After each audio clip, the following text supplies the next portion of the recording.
बिस्मिल्लाहिर्रहमानिर्रहीम। Dear student, अस्सलाम वालेकुम।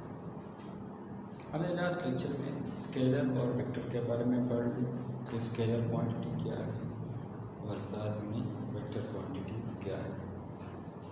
वेक्टर क्वांटिटीज़ को डायरेक्शन की ज़रूरत होती है और स्केलर क्वांटिटी में हम सिर्फ उसकी मैग्नीट्यूड लेते हैं विदाउट डायरेक्शन। अब वेक्टर क्वांटिटीज़ को मैग्नीट्यूड और डायरेक्शन की ज़रूरत है तो क्वेश्चन अराइज होता है how to represent vector quantities, कि हम वेक्टर क्वांटिटीज़ को कैसे रिप्रेजेंट करेंगे। वेक्टर क्वांटिटीज़ को रिप्रेजेंट करने के लिए हम दो मेथड इस्तेमाल करते हैं। एक को हम कहते हैं सिंबॉलिकल रिप्रेजेंटेशन और एक को हम कहते हैं ग्राफिकल रिप्रेजेंटेशन। दो मेथड है वेक्टर क्वांटिटीज़ को रिप्रेजेंट करने के लिए, एक सिंबॉलिकल रिप्रेजेंटेशन है और एक ग्राफिकली रिप्रेजेंटेशन है। सिंबॉलिकली हम वेक्टर को कैसे रिप्रेजेंट करेंगे?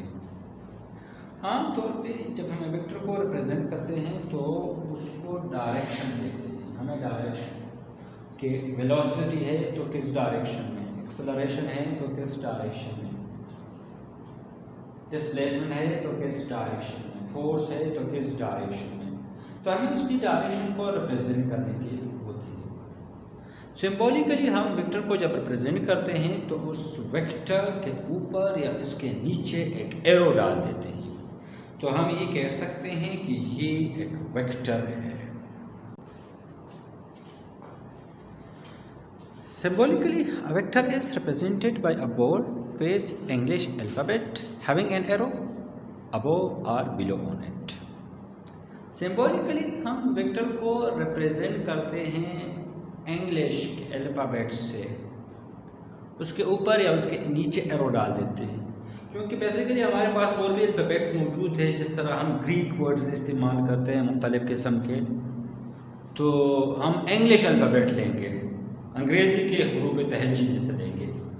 जिस तरह हमारे पास वेलोसिटी एक वेक्टर है, अब वी के ऊपर मैंने एरो डाल दिया हुआ है तो हम कह सकते हैं ये वेक्टर क्वांटिटी है। फोर्स इसके ऊपर एरो डाला है, वेक्टर है। एक्सेलरेशन के ऊपर एरो डाला है, वेक्टर है। ये भी आमतौर पे जो हमें सिंबल दिया हमने ए बी सी, इसके ऊपर एरो का निशान, इसके नीचे एरो का निशान, ये भी डाल सकते हैं, मगर ये ज़्यादातर इस्तेमाल नहीं होता तो हम नहीं डालते हैं, मगर होता है। इसके ऊपर भी हम एरो डाल सकते हैं और इसके नीचे भी एरो डाल सकते हैं। इसको हम कहते हैं सिंबॉलिकल रिप्रेजेंटेशन ऑफ वेक्टर, कि how a vector is represented symbolically. दूसरा मेथड है ग्राफिकल रिप्रेजेंटेशन ऑफ वेक्टर। हम ग्राफिक में कैसे रिप्रेजेंट करेंगे कि अगर हमें कोई ये कहे कि 10 मीटर एक वेक्टर है, उसको ड्रा करें ऑन नॉर्थ डायरेक्शन में, साउथ डायरेक्शन में, ईस्ट डायरेक्शन में। एक बॉय जा रहा है, 10 किलोमीटर उसने सफर कर लिया ईस्ट डायरेक्शन में, represent it in the vector form, तो how we will represent it. इसके लिए हम एक और मेथड इस्तेमाल करते हैं जिसको हम कहते हैं graphical representation of vector. Graphically a vector is represented by a line having an arrow on one side. Graphically हम वेक्टर को रिप्रेजेंट करते हैं किस चीज़ से? एक लाइन से, और उस लाइन का पे हम एक साइड पे क्या डाल देते हैं? हम उस साइड पे एक साइड पे एरो डाल देते हैं। क्या डाल देते हैं? एरो डाल देते हैं। मसलन ये एक लाइन है यहाँ से यहाँ तक, इसके इस एक साइड में मैंने एरो डाल दिया, इसको हम कहते हैं ग्राफिकल रिप्रेजेंटेशन ऑफ वेक्टर। इस एरो में देखे यहाँ पे, ये जो एरो रिप्रेजेंट करता है ये इस वेक्टर की डायरेक्शन रिप्रेजेंट करती है। क्या रिप्रेजेंट करती है? डायरेक्शन। एरो डायरेक्शन रिप्रेजेंट करता है, और ये लाइन यहाँ से लेकर यहाँ तक जो कि मैग्नीट्यूड ये रिप्रेजेंट करती है।